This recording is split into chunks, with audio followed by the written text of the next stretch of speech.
Hello everyone, welcome to today's video. Thursday को market में बहुत बड़ी गिरावट आई। Sensex and Nifty was down around 4.5%। Market में एक हेवी सेल ऑफ हुआ, बट फ्राइडे को रिकवरी थोड़ी बहुत देखने को मिली। बट आज भी निफ्टी एंड सेंसेक्स अपने ऑल टाइम हाई से 14 to 15% नीचे ट्रेड कर रहा है। एंड थर्सडे को मार्केट गिरने का सबसे बड़ा कारण रशिया एंड यूक्रेन की जो क्राइसिस चल रही है, तो एक नेगेटिव सेंटीमेंट है मार्केट में। और नेगेटिव सेंटीमेंट तो बहुत दिनों से ही चल रहा था, क्योंकि मार्केट धीरे धीरे करेक्ट हो रहा था कुछ कोई ना कोई कारणों से। बट किसी ने नहीं सोचा था कि मार्केट एक दिन में 4 से 5% करेक्ट हो जाएगा। और इस नेगेटिविटी से बहुत लोग डरे हुए हैं। लोग सोच रहे हैं कि एक वर्ल्ड वॉर 3 आ जाएगा, जो मुझे लगता है वो पॉसिबल नहीं है। क्योंकि वर्ल्ड वॉर 3 अगर आ गया तो फिर आपको शेयर्स बेच के पैसे रखने ही क्यों है, क्योंकि अगर वर्ल्ड वॉर 3 आ गया तो ऑलमोस्ट सब कुछ ख़त्म हो जाएगा। क्योंकि कंट्रीज़ के पास आज न्यूक्लियर पावर जैसी चीज़ें हैं तो कोई नहीं बचेगा। तो वर्ल्ड वॉर 3 तो नहीं आएगा। और क्योंकि ये नहीं भी आएगा, क्योंकि अगर आज यूएस और यूके को अटैक करना होता तो कभी का कर लिए होते। वो 2 दिन तक वेट नहीं कर रहे होते। बट सबसे इंपॉर्टेंट चीज़ ये क्वेश्चन होनी चाहिए कि रशिया और यूक्रेन के बीच की बात है तो हमारी स्टॉक प्राइस क्यों नीचे जा रही है। मेजॉरिटी ऑफ द कंपनी जो इंडिया में है उनका तो कोई लिंक भी नहीं है रशिया और यूक्रेन से। सो वो कंपनीज की स्टॉक प्राइस क्यों नीचे जा रही है। सो मेन रीज़न जो मुझे लगता है वो है क्रूड ऑयल। आज क्रूड ऑयल प्राइस को देखे तो वो ऑलमोस्ट $100 क्रॉस कर दिया था थर्सडे को, बट अभी एक $99 पर बैरल पे ट्रेड कर रहा है। एंड यूएस की जो सैंक्शन आई है रशिया के अगेंस्ट, ये क्रूड ऑयल प्राइस को और ऊपर ले जा सकता है, क्योंकि रशिया एक अच्छा खासा कंट्रीब्यूटर है ग्लोबल ट्रेड ऑफ क्रूड में। आज according to Wall Street Journal Russia around 12% export करता है क्रूड को और 10% पेट्रोलियम प्रोडक्ट्स एक्सपोर्ट करता है। So it will create supply and demand disruption, जिससे प्राइस ऊपर जा सकता है। और जैसे हम ऐसे हाई इन्फ्लेशन में ऑलरेडी जी रहे हैं, जहाँ हर चीज़ों की दामें बढ़ रही है, उसमें क्रूड ऑयल प्राइस का बढ़ना मतलब आग में घी देने वाली जैसी बात हो रही है। This will increase the inflation further, because crude oil price जो होता है वो उसके इंक्रीज होने से मतलब एक ट्रांसपोर्टेशन इंक्रीज हो जाएगा और वो इवेंचुअली आपको प्रोडक्ट्स के प्राइस में दिखेगा। और जहाँ इन्फ्लेशन इंक्रीज हो रहा है तो मतलब यूएस फेड और जल्दी इंटरेस्ट रेट हाइक करेगी, क्योंकि आज यूएस में इन्फ्लेशन अब बहुत ऑल टाइम हाई पे है। इट हैज़ अराउंड 7.5%, जो बहुत ऊंचा है। और फेड अगर फेड देखेगा कि इंटरेस्ट रेट हाइक ऐसे बढ़ रही है तो अपना वो रेट हाइक और इंक्रीज करेगा। और जब रेट हाइक इंक्रीज होती है तो एफआईआईज इंडियन इक्विटी मार्केट में सेल करके अपने यूएस के बॉन्ड मार्केट में इन्वेस्ट करते हैं। वो इसलिए करते हैं क्योंकि यूएस बॉन्ड मार्केट के जो इंटरेस्ट है वो अट्रैक्टिव हो जाते हैं इंडियन इक्विटी मार्केट से कंपेयर, और वो वहाँ पर इन्वेस्ट करना स्टार्ट कर देते हैं। एंड दूसरा इफेक्ट ये भी है, इंडिया जैसी कंट्री जो ऑयल इंपोर्ट करती है उनके लिए हाई क्रूड प्राइस मतलब वो हाई ज़्यादा इंपोर्ट कर रहे हैं, और इससे एक फिस्कल डेफिसिट बढ़ेगी, which is not a good sign, and एक इकोनॉमिक इम्पैक्ट क्रिएट होगा। एंड नॉट ओनली क्रूड, आज यूक्रेन और रशिया एक मेजर वीट एक्सपोर्टर भी है। अगर उन दोनों को कंबाइन कर ले तो वो 29% एक्सपोर्ट करती है। सो उससे एक फूड रिलेटेड इन्फ्लेशन भी आएगा, जो बहुत इम्पैक्टफुल है। एंड खाली वीट ही नहीं, यूक्रेन और रशिया एक मेजर कंट्रीब्यूटर है मेटल्स से, या सनफ्लावर ऑयल ले लीजिए। तो एक सप्लाई और डिमांड डिस्ट्रप्शन तो होगा, जहां चीज़ों की प्राइस ऊपर ही जाएगी।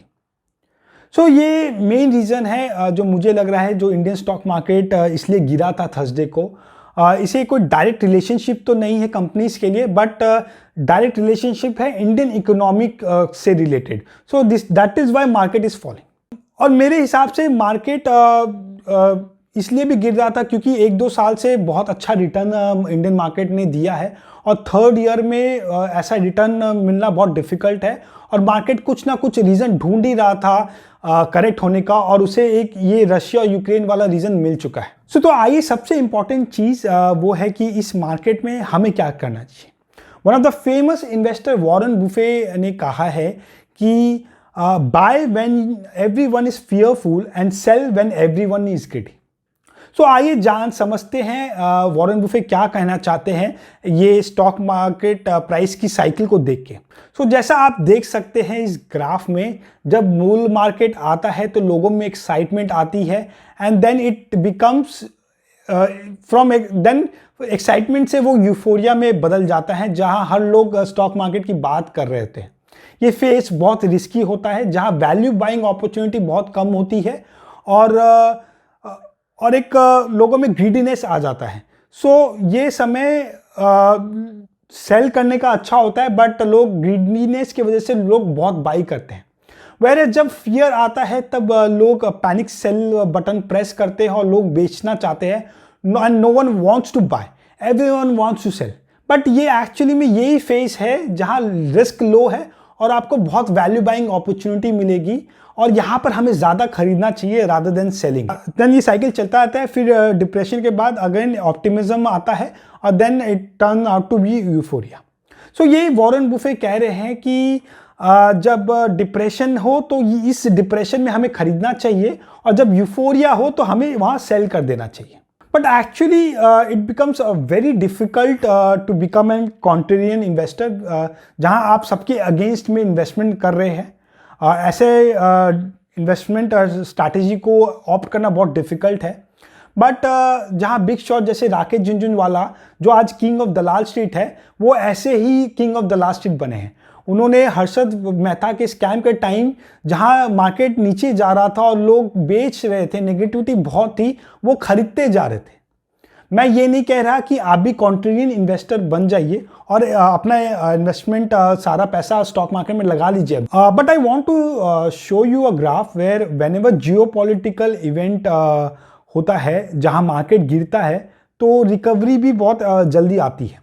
सो जैसा आप देख सकते हैं इस टेबल में, जहां हिस्टोरिकली जियोपॉलिटिकल इवेंट्स हुए हैं, जहां मोस्टली हर दिन यूएस स्टॉक मार्केट गिरा है और इसका एवरेज देखें तो इट हैज़ बीन डाउन -0.8%। वही हम अपना थोड़ा हॉरिजन बढ़ा ले तो एक मंथ में it has given a -0.4% return, 3 month में ये बढ़कर 1.6% हो गया है, 6 मंथ में 4.8% और एक साल में 12.3% S&P 500 ने रिटर्न दिया। और एक ईयर का डेटा देखें तो it has always given a positive return except हम 2 इवेंट्स जो 9/11 और येमेन बॉम्बिंग वाला केस है उसे छोड़ दे तो मार्केट ने एक साल में रिकवरी दिखाई। मैं यहाँ ज़्यादा पास्ट में नहीं जा रहा considering data from 1919 onwards. So according to me market में बाई करना चाहिए। मैं खुद बाई कर रहा हूँ, मैंने थर्सडे को खुद शेयर्स खरीदे हैं। बट ये स्ट्रैटेजी उनके लिए है जो रिस्क टेकर है और ये इन स्ट्रैटेजी में आप सारा पैसा एक बार में मत लगा दीजिए, SIP मोड में इन्वेस्ट करते रहिए, जहाँ अपॉर्चुनिटी मिले थोड़ा थोड़ा इन्वेस्ट करते रहिए क्योंकि मार्केट को प्रिडिक्ट करना और बॉटम आउट प्रिडिक्ट करना बहुत डिफिकल्ट है। तो वो तो किसी से नहीं होगा, तो एक SIP मोड में थोड़ा थोड़ा करें, इन्वेस्ट करें तो वो बेटर स्ट्रैटेजी है। बट मान लीजिए आप ज़्यादा रिस्क टेकर नहीं है तो एक स्ट्रैटेजी यही है कि चुपचाप ऑब्जर्व करें, कभी कभार कुछ नहीं भी करना भी अच्छी स्ट्रैटेजी होती है एंड जब मार्केट वापस अपने बुल रन में आ जाए तो फिर आप इन्वेस्ट कर सकते हैं। बट आई थिंक मार्केट में सारा पैसा बेच कर निकल जाना और साइडवेज रहना वो अच्छी स्ट्रैटेजी नहीं है क्योंकि जैसे मैंने कहा मार्केट को प्रिडिक्ट करना बहुत डिफिकल्ट है। तो यहाँ पर आप मार्केट को टाइम करने की कोशिश कर रहे हैं एंड मेरे हिसाब से it's always about time in the market rather than timing the market. Market में आप जितनी लंबे समय तक बने रहेंगे उतना ही वेल्थ आप जनरेट कर पाएंगे। अब इस माहौल में कौन सा स्टॉक्स खरीदे, ये भी एक इंपॉर्टेंट क्वेश्चन है। जब ऐसी नेगेटिव माहौल रहती है तो मेरे हिसाब से सबसे बेस्ट स्ट्रैटेजी है to buy large blue chip stocks. आप निफ्टी 50 या सेंसेक्स के स्टॉक्स खरीद सकते हैं, जो वो एक सेफ बेट होगा rather than buying small cap या मिड कैप स्टॉक्स बिकॉज ऐसे स्टॉक्स बहुत जल्दी गिरते हैं जब मार्केट गिरता है, और आपके पोर्टफोलियो में ज़्यादा इम्पैक्ट क्रिएट कर सकता है. So look for large cap blue stocks जो डिसेंट ग्रोथ रेट पे चल रहे हैं, और बहुत सारे स्टॉक्स तो ऐसे हैं जो अपने ऑल टाइम हाई से अराउंड 15 to 20% करेक्ट हो चुके हैं. तो ये सब स्टॉक्स में इन्वेस्ट करना अच्छा स्ट्रैटेजी है. सो होप आपको एक आइडिया आ गया होगा कि इस सिनेरियो को कैसे प्ले करें. डोंट गेट इम्पेशेंट और डर के मारे सेल मत करिए. अपने इमोशंस की वजह से सेल मत कीजिए. एक डिसिप्लिन रहिए और मार्केट में बने रहिए.